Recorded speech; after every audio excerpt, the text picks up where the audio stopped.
The following program is sponsored by Friends of Life Outreach International. Widespread divorce rates, the erosion of traditional marriage, and the popular rise of radical ideologies are resulting in a breakdown of the family. Coming up, Ben Carson challenges you to the perilous fight. Two things you don't talk about: religion and politics. Those are the exact things we need to be talking about, because darkness is the cover for evil.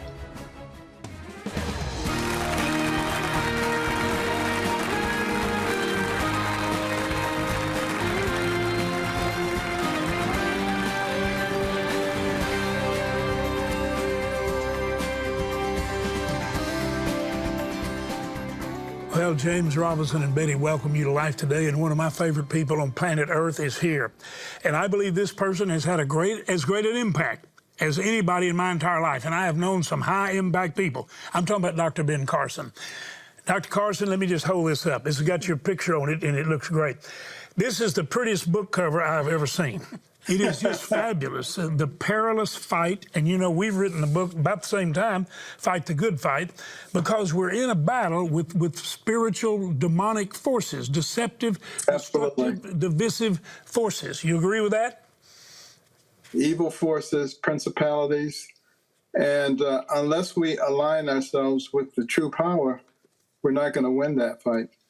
But the Lord never puts us in a battle that we can't win. He left us here. He left us here to win, didn't he? He did. And we're going to. We're going to. And you know, the interesting thing is, the United States of America is much too strong to be brought down militarily, but it can easily be brought down from within. Mm-hmm. Jesus said it best: a house divided against itself cannot stand. And there are evil forces, Marxism, one world government, that do not want us here because we are the ones who stand in the way. And they've figured out the way to take us down. Our primary element, which is the family as God ordained it, an institution that he gave us for our good. And then you look at what's being done to it. Ben, this book is tremendous, The Perilous Fight. You talk about the fact that the family is the way we had strength, and the family has been impacted in a profound way. And you really Absolutely. do believe, though, the family has to be corrected, but you make in the 4th chapter a very powerful statement. You believe the way we're going to reverse the negative trends is to do the very thing that a lot of church people have been taught not to do. They've been taught stay out of politics because it's dirty. Well, why do they think it's dirty? Because godly and good people stayed out. It's crazy talk. But you believe that we're going to have to impact Washington leadership in order to turn this nation back to sanity and to stability, security, and to a future. That's what you believe. And you have to be more aggressive. You have to have courage. You know, one of the things that I discovered when I was running for president, going to the smallest little hamlets in North Dakota and Alabama to the largest cities, was that most of the people had common sense. What they lacked was courage. They would much rather stand in the corner looking at the floor and not say anything and hope that no one calls them a nasty name or tries to cancel them, than to actually stand up for what they believe in. That's what's going to make the difference.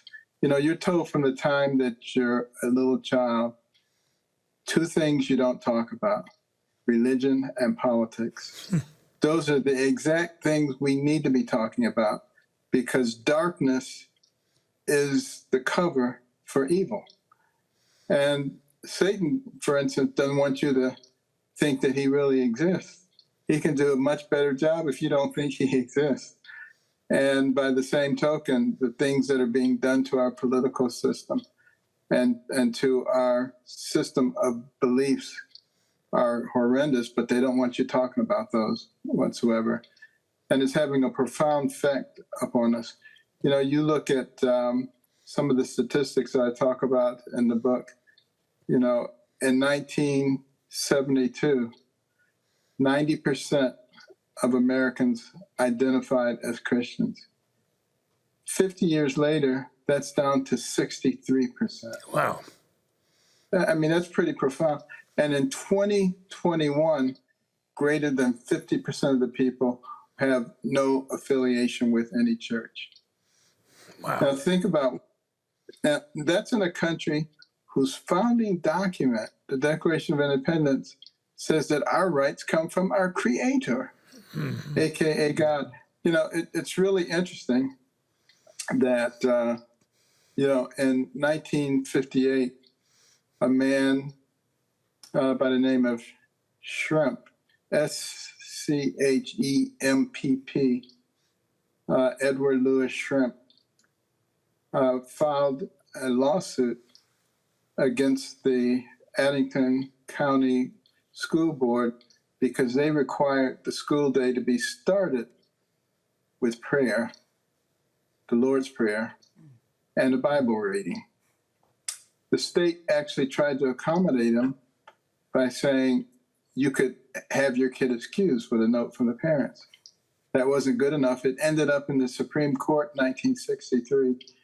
They decided that, in fact, required prayer and Bible readings were unconstitutional. But then they extended it from there to say that there should be no governmental support of anything that has anything to do with religion. And it has just mushroomed from that point forward. And you look and you see what's happened to our society. You know, and when you look at traditional nuclear families, and you look at kids that are raised in a traditional nuclear family, they're twice as likely to be successful academically. You look at ones who are raised in non-traditional families, they're virtually twice as likely to be involved with the police and the penal system. So the think tanks, both the liberal and the conservative think tanks, both come to the same conclusion, and that is that kids who are raised with the traditional nuclear family do much better than kids who are not. And yet our policies don't necessarily indicate that. When you look at Hollywood and television, they always hold up the alternative to the traditional nuclear family, not only as acceptable, but maybe as preferable these days. And that's why you have 30% of Gen Xers identifying as LGBT. And of course, they say it's because people are more open to that now, and it's more acceptable. But if that were the case, it wouldn't just be the Gen Xers, it would be across all the generations. And it's not. And it's because of the social pressure and the things that have been taught to them since they were little children. And we're also seeing the impact of that on our college campuses now. Kids running around and supporting terrorist organizations. They obviously have no idea what they're talking about or what they're dealing with. But if you don't have that firm foundation that comes from your family, you become like a leaf blowing in the wind. Anything that comes along, you gravitate to it. And that's why it's so important that you have a family that teaches you your family history, your roots, who you are. And your history gives you your identity, and your identity gives you your beliefs. And that's why whenever ISIS takes over a place, what do they do first?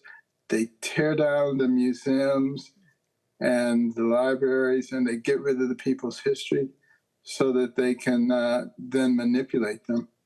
And before communism and socialism take over any society, historically, they dumb down the population first. And isn't that what's happening to our population right now? It's exactly. I mean, you see those man on the street interviews, they ask them simplest questions. How many branches of government are there? You know, what does the 4th of July commemorate? What countries border the United States? They have no idea. Ben, you and I, were led of God to write a book about the principles that made America great, that our founders understood, and they put those principles in place. You can't have a good marriage without respect for one another.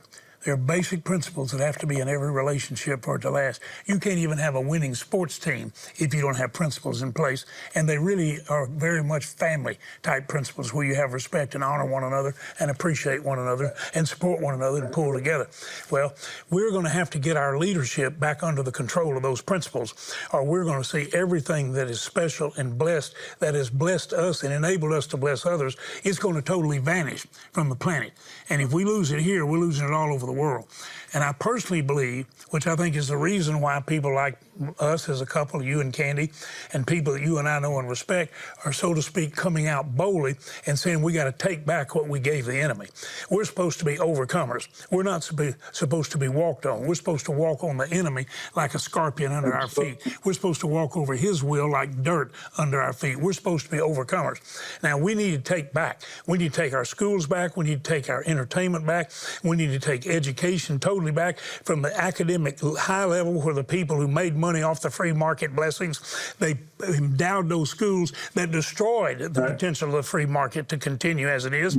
And we've got to get people back in place in all the areas of leadership. We got to get church leaders to come out and take a stand and quit backing off. We got to go back and do what we were left here to do, which the New Testament disciples did, and they shook the whole world. And the blessings of that shaking birthed this nation and can give a rebirth to every nation on the planet if we'll just put those principles back in place. You sound like a preacher. That's exactly right. Well, it's what's in your book, and I'm telling you, Ben, you and I write books. I mean, it's nice if you get a little income off of it, but that's not the reason we write it. We write them because we want to show people the way to put the principles back in place, and we can. Do you agree? We can put them back in place faster than one could imagine if the people who understand they're important would just come together and, like you said, be courageous and take a stand. And that's what it's going to take, courage. The left thrives on intimidation. They make you shut up. They make you afraid. But we have to remember, you cannot be the land of the free if you're not the home of the brave. And it's up to us to grasp those principles and to boldly march forth. And I think one of the things that has really encouraged me is I've been going around the college campuses with Turning Point USA, with Charlie Kirk's group. And the crowds have been enormous. We've had to turn hundreds of students away.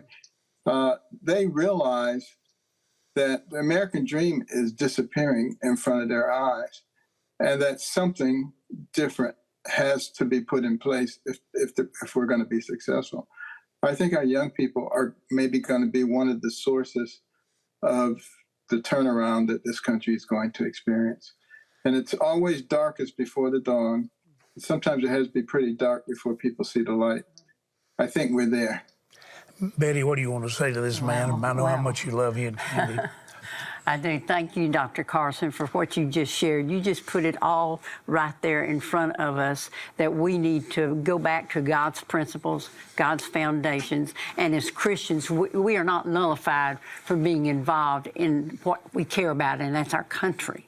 We don't have to step aside and say, shh, be quiet. You're a Christian. You can't have an opinion.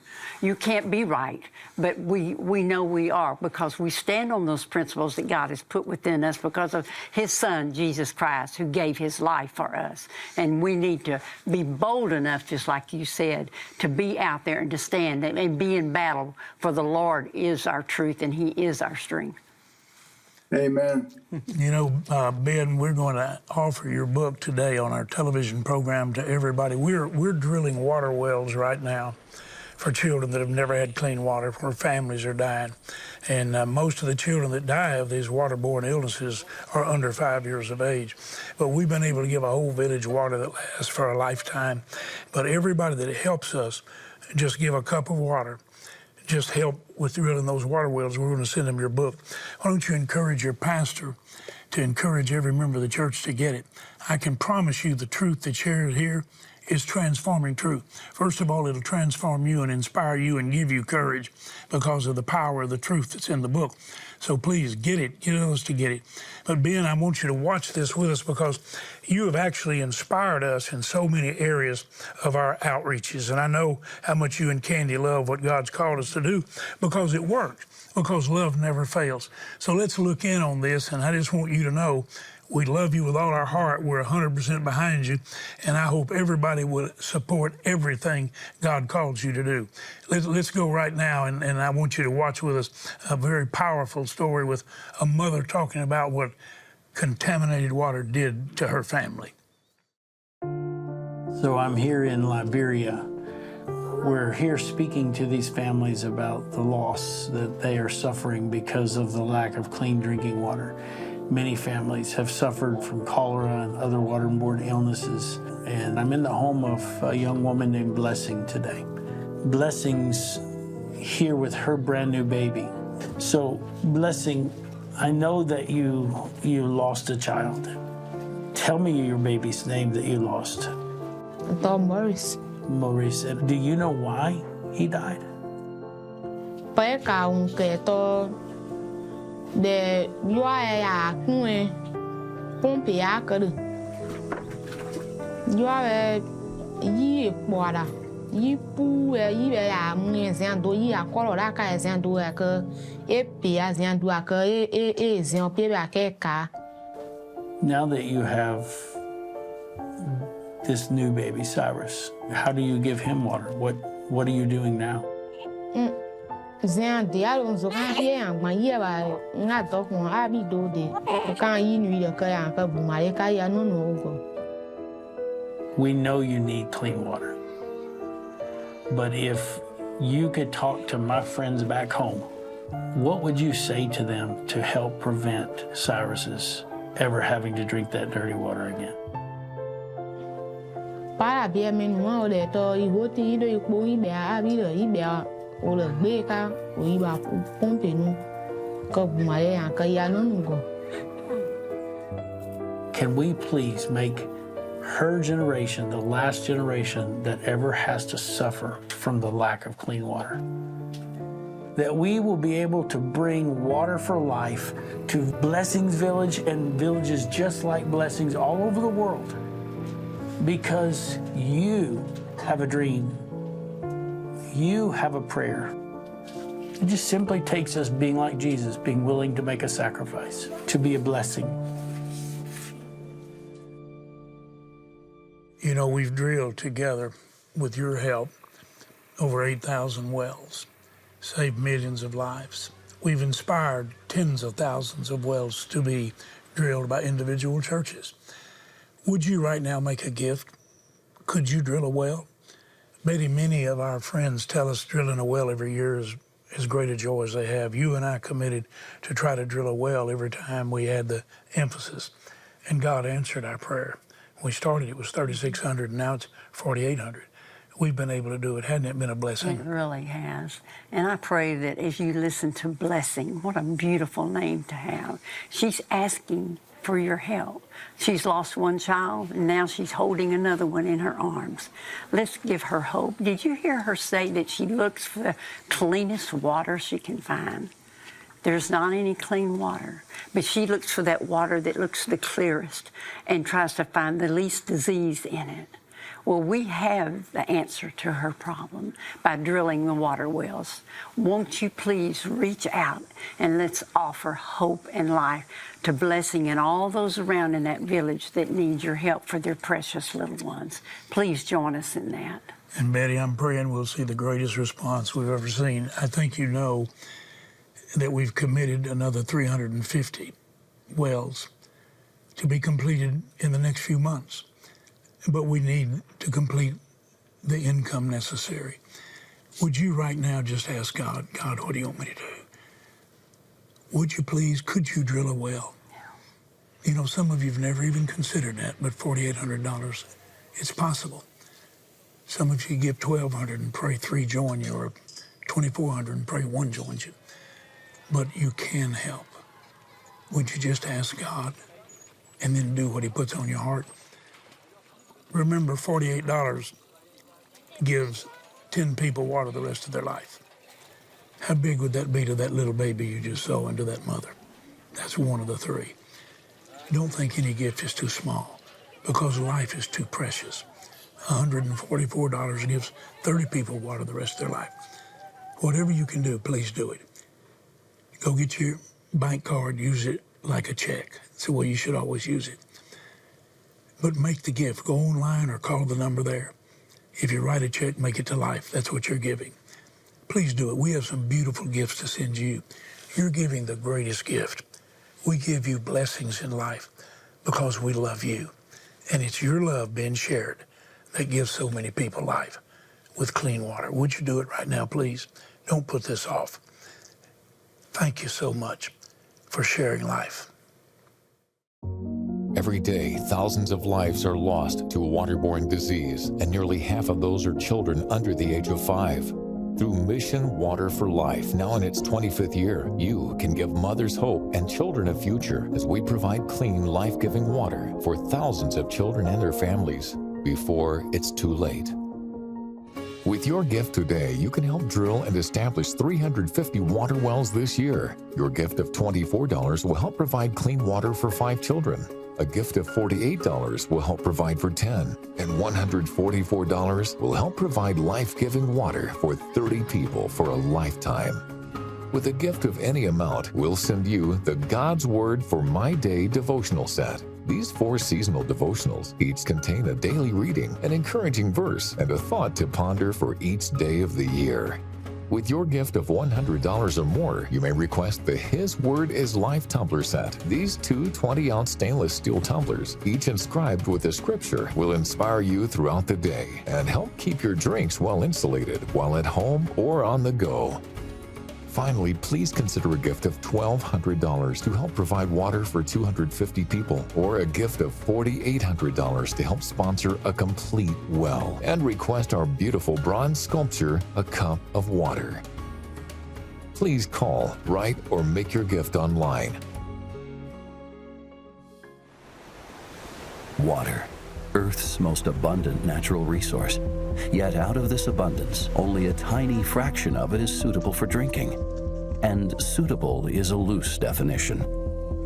You know, if you were thirsty in Africa or in many of the remote parts of the world, you'd walk up to a stream like this and say, oh, I've got great water. But what you don't realize is in this area alone, thousands of people got cholera, serious, severe diarrhea.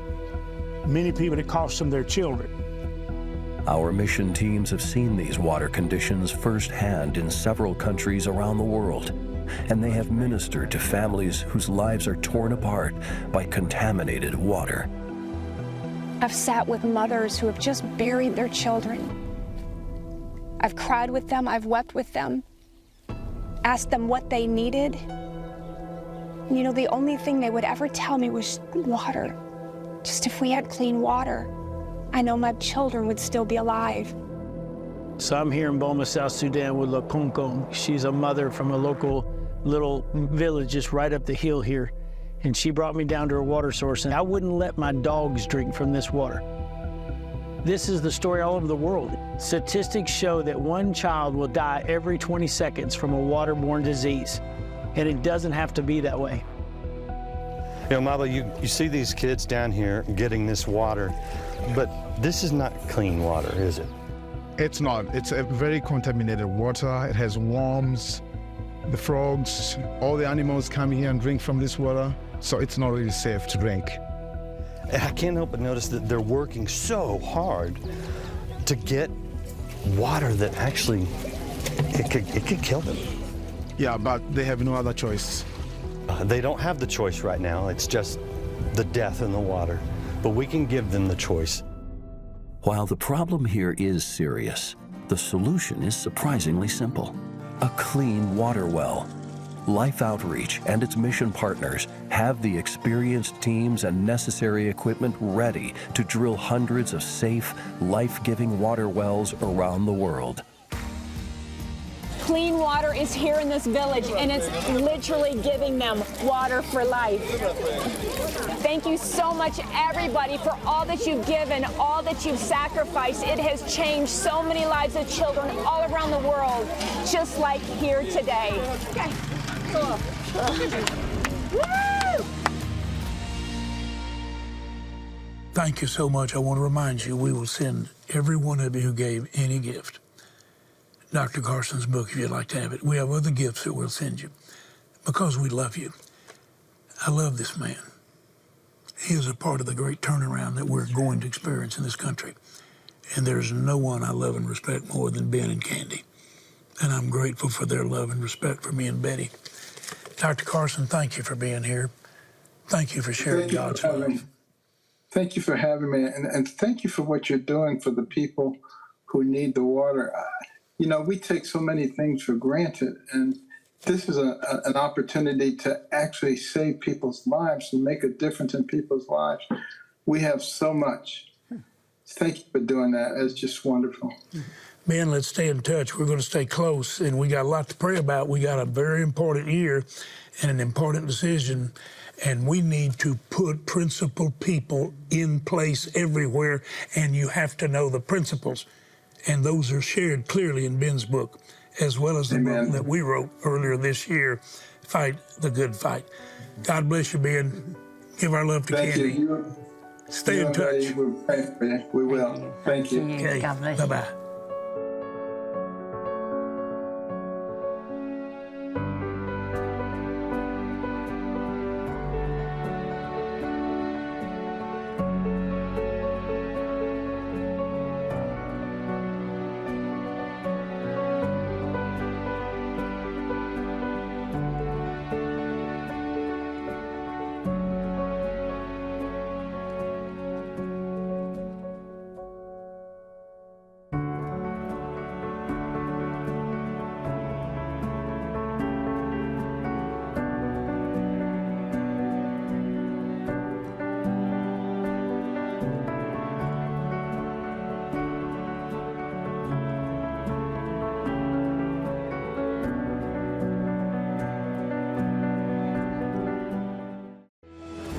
For over 60 years, Life Outreach International has shared the transforming truth of God's love in both word and deed. We are forever grateful to everyone who has joined us in our mission of providing water to the thirsty, food to the hungry, shelter to the orphan, and meeting the various needs of those who are struggling. Our ministry to the lost and hurting is only made possible because of the prayers and generous gifts of our friends and partners who provide consistent, faithful support. Become a Friend for Life partner with your recurring financial gifts, and we'll send you our monthly newsletter, along with encouraging spiritual resources to uplift and inspire you in your daily Christian walk. Best of all, you'll be blessed to know that your ongoing gift is helping make possible the outreaches of life. Call now or go online to become a Friend for Life. Your monthly support will help us continue to bring God's love, hope, and healing to a world in need. One life at a time. Please, call now. Tomorrow on Life Today, join Kathy Lee Gifford as she explores the interwoven lives of King Herod and Mary, Mother of Jesus. Life Today is made possible by the supporters of Life Outreach International. Your gift will be used exclusively for the exempt purposes of life. The ministry features specific outreaches as examples of the programs it supports and conducts. Gifts are considered to be without restriction as to use unless explicitly stipulated by the donor. The ministry is a member of the ECFA.